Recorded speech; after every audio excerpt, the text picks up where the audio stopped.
মৰমৰ ছাত্ৰ-ছাত্ৰীসকল আজিৰ ক্লাছলৈ তোমালোকক স্বাগতম জনাইছো। আজি আমি নৱম শ্ৰেণীৰ অসমীয়া সাহিত্য চয়নিকাৰ প্ৰথম কবিতাটি শ্ৰীমন্ত শংকৰদেৱ দ্বাৰা ৰচিত শিশুলীলা পদ্ধতিৰ প্ৰশ্ন উত্তৰ আলোচনা কৰিম।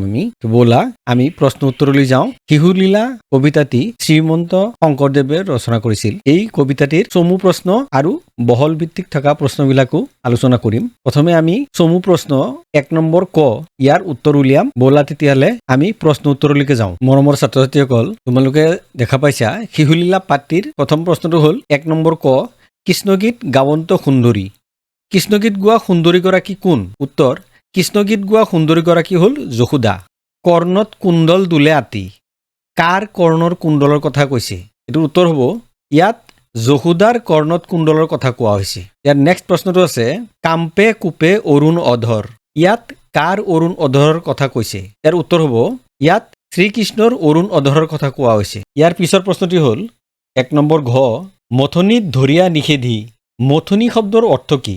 উত্তৰ হ'ব মথনি শব্দৰ অৰ্থ হ'ল গাখীৰ ঘুটিবলৈ ব্যৱহাৰ কৰা এবিধ সঁজুলি। প্ৰশ্ন নম্বৰ উঙ নুজুৰে আঙ্গুল দুই জৰি। ইয়াত কাৰ জৰিৰ নাটনি হৈছে? উত্তৰ ইয়াত শ্ৰীকৃষ্ণক বান্ধিবলৈ মাক যশোদাৰ জৰিৰ নাটনি হৈছে। প্ৰশ্ন নম্বৰ 1 প্ৰথম চ ৰুণঝুন কেউৰ কংগন। কাৰ কেউৰ কংগনৰ ৰুণঝুন শব্দ ইয়াত কোৱা হৈছে? উত্তৰ হ'ব ইয়াত যশোদাৰ কেউৰ কংগনৰ ৰুণঝুন শব্দৰ কথা কোৱা হৈছে। মৰমৰ ছাত্ৰ-ছাত্ৰীসকল যিহেতু ক্লাছত ছাৰসকলে ছাৰ বাইদেউসকলে তোমালোকক আলোচনা কৰি দিছে, সেইকাৰণে ইয়াৰ শব্দ অৰ্থবিলাক আলোচনা কৰা নাই, অকল প্ৰশ্নবিলাকৰ ওপৰত গুৰুত্ব দিছো, যিহেতু পৰীক্ষাৰ কাৰণে তোমালোকে প্ৰস্তুতি ল'ব লাগিল। এতিয়া 2 নম্বৰ প্ৰশ্নটোলৈ আহোঁ। 2 নম্বৰ প্ৰশ্নটি হ'ল শিশুলীলা পাঠটিত ফুটি উঠা শ্ৰীকৃষ্ণৰ মানৱীয় ৰূপৰ বিষয়ে নিজৰ ভাষাৰে লিখা। উত্তৰ ভগৱান শ্ৰীকৃষ্ণই সাধাৰণ মানৱ শিশু ৰূপত দৈৱকীৰ গৰ্ভত জন্ম লৈ যশোদাৰ পুত্ৰৰূপে লালিত পালিত হৈ আছিল। সেই সময়ত মাজে মাজে প্ৰয়োজন বোধে নিজৰ ঐশ্বৰিক মাহাত্য প্ৰকাশৰ বাহিৰে শিশুকালত প্ৰায়বোৰ কামতে এজন সাধাৰণ মানৱ শিশুৰ আচৰণ কৰিছিল। শিশুলীলা পাঠটিত সৰ্বসাধাৰণ শিশুৱে মাকে কাম কৰি থকা অৱস্থাত আহি স্তন পিবলৈ মাকক আমনি কৰি কামত বাধা দিয়াৰ দৰে শিশু শ্ৰীকৃষ্ণও আহি যশোদাই দধি মথি থাকোতে মাক যশোদাৰ মথনি বাৰীত ধৰি স্তন পিবলৈ আমনি কৰি আছিল। মা যশোদাই দধি মথিবলৈ এৰি কৃষ্ণক স্তন পিয়াবলৈ ধৰিছিল। কিন্তু এনেতে চৌকাত বহাই থোৱা গাখীৰ উতলি অহাত স্তন পিওৱা আধাতে এৰি গাখীৰ নোহাবলৈ গ'ল। সম্পূৰ্ণ গাখীৰ খোৱা নোহোৱাকে কেঁচুৱাক মাকে এৰি দিলে যেনেকৈ সাধাৰণ শিশুৱে খঙত কন্দাকুটা কৰাৰ উপৰিও কেতিয়াবা হাতত যিহকে পায় তিহকে দলিয়াই কোনো বস্তুৰ অনিষ্ট কৰে, শিশু শ্ৰীকৃষ্ণৰ ক্ষেত্ৰতো সেয়াই হৈছিল। সাধাৰণ মানৱ শিশুৰ দৰে মাক যশোদা যেনেকৈ গুচি যোৱাত বৰ খং উঠিল আৰু শিল মাৰি গাখীৰ ভাণ্ড ভাঙি পেলালে আৰু মনে মনে নিজে লবনো খাই বান্দৰকো খাবলৈ দিলে। যশোদাই ঘূৰি আহি শ্ৰীকৃষ্ণৰ এই কাণ্ড দেখি খঙত হাতত মাৰি এডাল লৈ খেদি গ'ল। সাধাৰণ মানৱ শিশুৰ দৰে ভয়তে শ্ৰীকৃষ্ণ ইফালে সিফালে দৌৰিবলৈ ধৰিলে।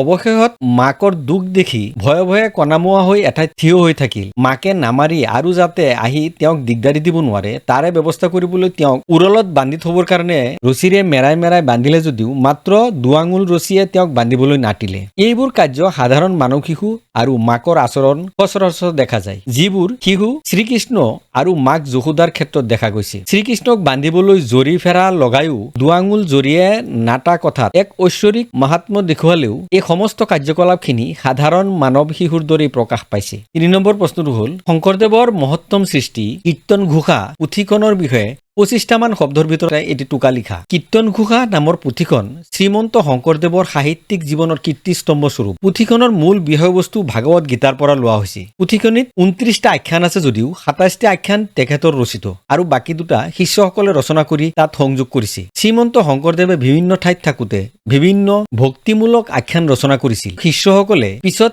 তাৰে এই আখ্যানসমূহ সংগ্ৰহ কৰি কীৰ্তন ঘোষা নামেৰে প্ৰকাশ কৰে। গ্ৰন্থখনত ধ্যান বৰ্ণনা, অজামিল উপাখ্যান, শিশুলীলা, ৰাসলীলা, শ্ৰীকৃষ্ণৰ বৈকুণ্ঠ প্ৰয়াণকে ধৰি 29টা খণ্ড আছে। এই গ্ৰন্থখন বৈষ্ণৱপন্থীসকলে পবিত্ৰ গ্ৰন্থ বুলি গণ্য কৰে। এতিয়া আহোঁ আমি 4 নম্বৰ প্ৰশ্নটিলৈ। 4 নম্বৰ প্ৰশ্নটি হ'ল শিশুলীলা পাঠটিৰ অন্তৰ্নিহিত তাৎপৰ্য বুজাই লিখা। উত্তৰ আমাৰ পাঠ্যপুথিত থকা শিশুলীলা কাব্যাংশত ভগৱান শ্ৰীকৃষ্ণক সাধাৰণ মানৱ শিশু হিচাপে অংকন কৰা হৈছে। মাজে মাজে কেতিয়াবা শিশু কৃষ্ণৰ কিছুমান অদ্ভুত কাৰ্য দেখি এক আচৰিত বালক স্বয়ং ঈশ্বৰ আদি ভাৱ যশোদাৰ মনলৈ আহে যদিও পুত্ৰ স্নেহত অন্ধ মায়াপাশত আবদ্ধ যশোদাই নিজৰ প্ৰাণৰ সন্তান বুলিয়েই সাধাৰণ মাতৃৰ দৰে আচৰণ কৰি আছিল। শিশুলীলা কাব্যাংশত দধিমথনৰ এটি বৰ্ণনাৰে শিশু কৃষ্ণৰ মানৱীয় শিশুৰ উফন্দ, দুষ্টালি আৰু অতপালি প্ৰকাশ কৰিছে। এদিন মাক যশোদাই পুত্ৰ কৃষ্ণৰ গুণানুকীৰ্তন কৰি গুণগুণকে গীত গাই দধিমথি আছিল। এনেতে কৃষ্ণৰ পিয়াহ লাগিল। স্তন পিবলৈ আহি মাকক মথনিত ধৰি বাধা দিয়া আৰম্ভ কৰিছিল। স্তন পিয়াই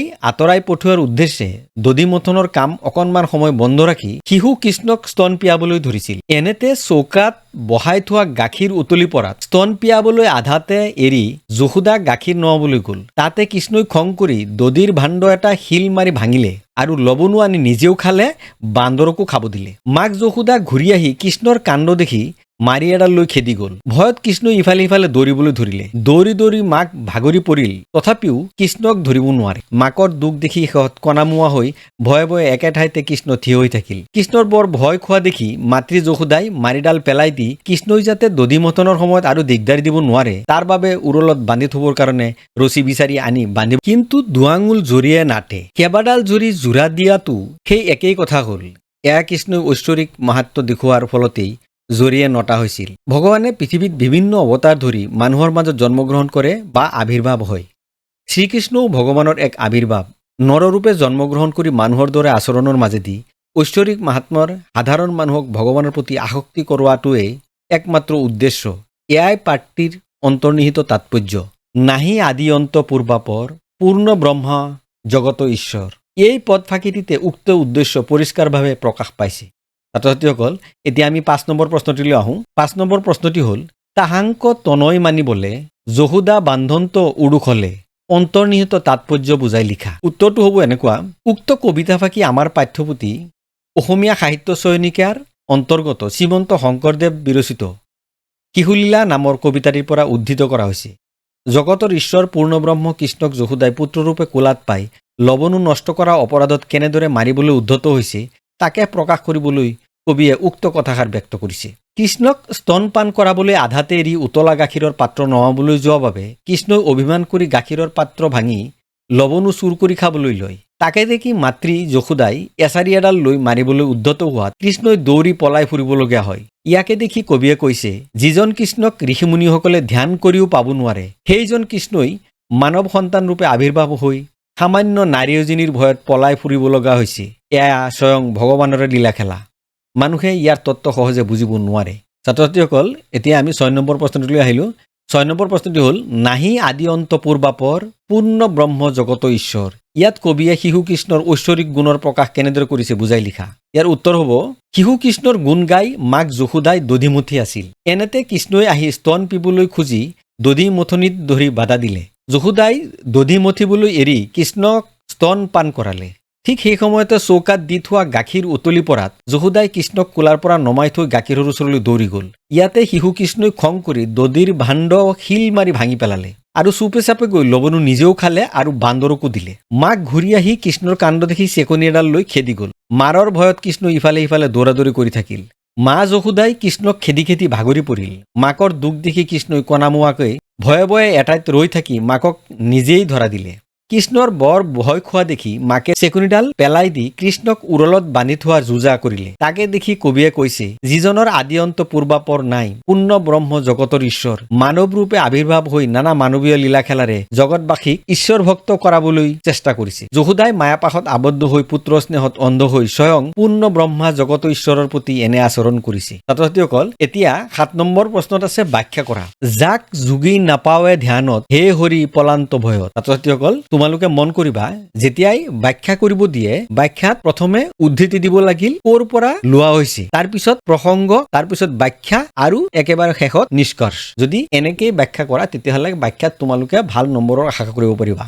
ব'লা আমি 7 নম্বৰৰ কৰ ব্যাখ্যাটো আমি কৰোঁ। উত্তৰ হ'ব এনেকুৱা ব্যাখ্যাটো, উক্ত কবিতা ফাঁকি আমাৰ পাঠ্যপুথি অসমীয়া সাহিত্য চয়নিকাৰ অন্তৰ্গত শ্ৰীমন্ত শংকৰদেৱ বিৰচিত শিশুলীলা নামৰ কবিতাটিৰ পৰা উদ্ধৃত কৰা হৈছে। তোমালোকে বুজি পাইছা? ঠিক এনেকেই তোমালোকে প্ৰথম উদ্ধৃতিটো দিব লাগিল ক'ৰ পৰা লোৱা হৈছে। অকল এইটো কবিতা বুলিয়েই নহয়, অসমীয়া সাহিত্য চয়নিকাত থকা বেলেগ বেলেগ কবিতাৰ পৰাও যদি আহে তোমালোকে এনেকেই লিখিব লাগিব, উক্ত কবিতা ফাঁকি আমাৰ পাঠ্যপুথি অসমীয়া সাহিত্য চয়নিকাৰ অন্তৰ্গত, ইয়াত উল্লেখ কৰি তাৰপিছত নামৰ কবিতাটিৰ পৰা উদ্ধৃত কৰা হৈছে। ইয়াৰ নেক্সট আহিব প্ৰসংগ। ইয়াত প্ৰসংগটো কি প্ৰসংগত কবিয়ে কথাখিনি কৈছে, যিজন কৃষ্ণক পাবলৈ ঋষিমুনিসকলে ধ্যান কৰিব লগা হয়, সেইজন কৃষ্ণই মাকৰ ভয়ত পলাই ফুৰিবলগীয়া প্ৰসংগত কবিয়ে উক্ত কথাষাৰ কৈছে। তোমালোকে বুজি পাইছা কেনেকে প্ৰসংগটো লিখিব লাগিল? এতিয়া আহিল ব্যাখ্যা। যশোদাই দধি মথিবলৈ এৰি কৃষ্ণক স্তন পান কৰাই আছিল। ঠিক সেই সময়তে চৌকাত দি থোৱা গাখীৰ উতলি পৰাত যশোদাই কৃষ্ণক স্তন পান কৰাবলৈ আধাতে এৰি উতলা গাখীৰৰ পাত্ৰ নমাবলৈ যোৱা বাবে কৃষ্ণক অভিমান কৰি গাখীৰৰ পাত্ৰ ভাঙি লৱণো চুৰ কৰি খাবলৈ লয়। তাকে দেখি মাতৃ যশোদাই এছাৰি এডাল লৈ মাৰিবলৈ উদ্ধত হোৱাত কৃষ্ণই দৌৰি পলাই ফুৰিবলগীয়া হয়। ইয়াকে দেখি কবিয়ে কৈছে, যিজন কৃষ্ণক ঋষিমুনিসকলে ধ্যান কৰিও পাব নোৱাৰে, সেইজন কৃষ্ণই মানৱ সন্তান ৰূপে আৱিৰ্ভাৱ হৈ সামান্য নাৰী এজনীৰ ভয়ত পলাই ফুৰিব লগা হৈছে। এয়া স্বয়ং ভগৱানৰ লীলা খেলা। মানুহে ইয়াৰ তত্ত্ব সহজে বুজিব নোৱাৰে। তাৰ পিছত তোমালোকে নিষ্কৰ্ষটো লিখিব লাগিল, উক্ত শিশুলীলা কবিতা ফাঁকি শ্ৰীমন্ত শংকৰদেৱে ভক্তিৰস আৰু বাৎসল্য ৰসৰ সমাহাৰ ঘটাইছে। এই কবিতাটিত ইয়াতে ভক্তি ৰস আছে আৰু এটা হ'ল বাৎসল্য ৰস আছে। এতিয়া তুমি সেই কথাষাৰিয়ে ইয়াত মন্তব্য হিচাপে বা নিষ্কৰ্ষ হিচাপে ৰাখিব পাৰা। মৰমৰ ছাত্ৰ ছাত্ৰীসকল, এতিয়া আমি আহোঁ ইয়াৰ পিছৰ ব্যাখ্যাটিলৈ। 7 নম্বৰ খ, ভাণ্ড ভাঙি আবে যাইবি কোঠা, খাইব আজি কৃষ্ণ তোৰ মাথা। উক্ত কবিতা ফাঁকি আমাৰ পাঠ্যপুথি অসমীয়া সাহিত্য চয়নিকাৰ অন্তৰ্গত শ্ৰীমন্ত শংকৰদেৱ বিৰচিত শিশুলীলা নামৰ কবিতাটিৰ পৰা উদ্ধৃত কৰা হৈছে। প্ৰসংগ, স্তন পান কৰি থকা শিশু কৃষ্ণক আধাতে এৰি চৌকাত বহাই থোৱা গাখীৰৰ পাত্ৰ নমাবলৈ যোৱাত কৃষ্ণই খঙতে গাখীৰ ভাণ্ড ভাঙি পেলোৱাত কিদৰে মাক যশোদাৰ খং উঠিছিল তাকেই পদফাঁকিত প্ৰকাশ পাইছে। এতিয়া আহিল ব্যাখ্যা। চৌকাত বহাই থোৱা গাখীৰ উতলি বাগৰি পৰা দেখি স্তন পান কৰি থকা কৃষ্ণক স্তনপানৰ পৰা এৰুৱাই মাক যশোদা গাখীৰৰ পাত্ৰ নমাই থবলৈ গ'ল। কৃষ্ণই তেতিয়া খঙত গাখীৰৰ পাত্ৰ ভাঙি লৱণো চুৰ কৰি খাবলৈ লয়। তাকে দেখি মা যশোদাই খঙত ৰ'ব নোৱাৰি কৃষ্ণক মাৰিবলৈ এছাৰি লৈ খেদি গৈ এই বুলি কৈছিল যে, ভাণ্ড ভাঙি পলাই ক'ত সাৰিবি, আজি তোৰ মাথা খাম। কৃষ্ণইও মাকক ধৰা নিদি দৌৰি দৌৰি পলাই গৈছিল, যদিও পিছত মাকৰ দুখ দেখি নিজেই ধৰা দিছিল। ইয়াৰ পিছত আহিল নিষ্কৰ্ষ। উক্ত শিশুলীলা কবিতা ফাঁকিত শ্ৰীমন্ত শংকৰদেৱে ভক্তিৰস আৰু বাৎসল্য ৰসৰ সমাহাৰ ঘটাইছে। ইয়াৰ পিছত আমি আহোঁ নেক্সট ব্যাখ্যালে। পাছে পাছে যশোদা খেদন্ত, ভয়ে লাগ মাৱক নেদন্ত। অৰ্থাৎ পিছে পিছে যশোদা যেতিয়া কৃষ্ণক খেদি গৈছিল, কিন্তু ভয়ৰ কোবত শ্ৰীকৃষ্ণই মাকক লাগ দিয়া নাছিল বা অৰ্থাৎ ধৰা দিয়া নাছিল। উক্ত কবিতা ফাঁকি আমাৰ পাঠ্যপুথি অসমীয়া সাহিত্য চয়নিকাৰ অন্তৰ্গত শ্ৰীমন্ত শংকৰদেৱৰ বিৰচিত শিশুলীলা নামৰ কবিতাটিৰ পৰা উদ্ধৃত কৰা হৈছে। প্ৰসংগ, শ্ৰীকৃষ্ণই গাখীৰৰ ভাণ্ড ভাঙি দৌৰি পলাই যোৱাত মাক যশোদাই কৃষ্ণক মাৰিবলৈ খেদি ফুৰিছিল, তাকেই পদফাঁকিত প্ৰকাশ পাইছে। এতিয়া আহিল ব্যাখ্যা।